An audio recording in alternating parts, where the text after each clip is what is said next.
السلام عليكم ورحمة الله تعالى وبركاته. نتمنى تكونوا بخير وعلى خير. الوصفة ديال اليوم هي طاجين ديال الكبده بشرمله.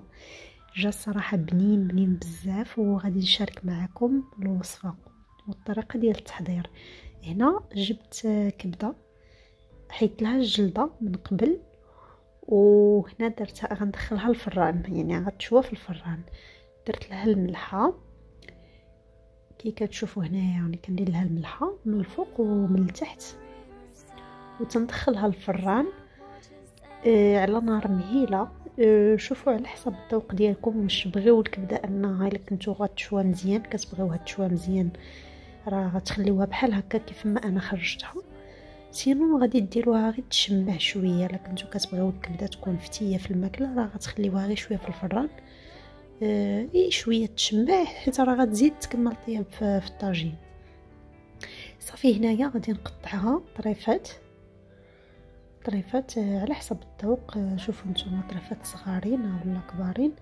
هنا انا قطعتها هكا، حيت ليها العروق ديالها، من بعد حيت لها العروق اعتذر. هنا درت شرموله اللي فيها القزبور ومعدنوس، وهنايا راه القزبور اكثر من المعدنوس، كتجي في البنه خطيره بهاد الشرموله. الثومه على حسب الذوق ديالكم، انا درت 4 ديال تروسه ديال الثومه. كاين التحميره، الكمون، غتلقاو العبارات في لا ديسكريبسيون ديال لا فيديو كلشي بالضبط. وهنايا معلقه اولا جوج ديال الخل هنايا باش كتكون الكبده ما كتعطيش داك اللون كحل، يعني كتبقى محافظه على اللون ديالها. وزيت البلديه هنا درت واحد 3 المعالق هكاك زيت البلديه والقزبور والثومه. وبهذه الطريقه هذه كتجي بنينه بزاف، سورتو في الطاجين كتجي بنينه. ان شاء الله نتمنى انكم تجربوها وتردوا عليا في التعاليق ان شاء الله. صافي هنايا كندير واحد شويه ديال الشرموله مع ديك الكبده، والنص الاخر كنديرو مع لاصوص طوماط. هنا راه ديجا حكيت واحد جوج ديال المطيشات، حيت لهم الزريعه ديالهم باش ما كتلقش داك الحموضه بزاف، حيت لها الزريعه حكيتها.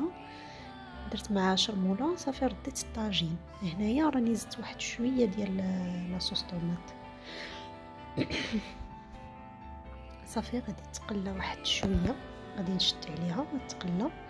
صافي من بعد فاش كتقلى بهذه الطريقه هذه كندير الكبده، حيت الكبده راكم عارفين راها تشوات، دونك راه غير غادي تميلونجا مع ديك لاصوص طوماط وشويه، يعني غادي تبنن نقولوا داك لاصوص. صافي يكون الطاجين ديالنا وجد. صافي كنوليو نشدو عليه ونخليوه تقريبا واحد 10 دقائق هكاك، كيكون الطاجين وجد على هذا الشكل هذا. وبصحه وراحه. نتمنى ان شاء الله تعجبكم الوصفه، ومع فيديو جديد ان شاء الله.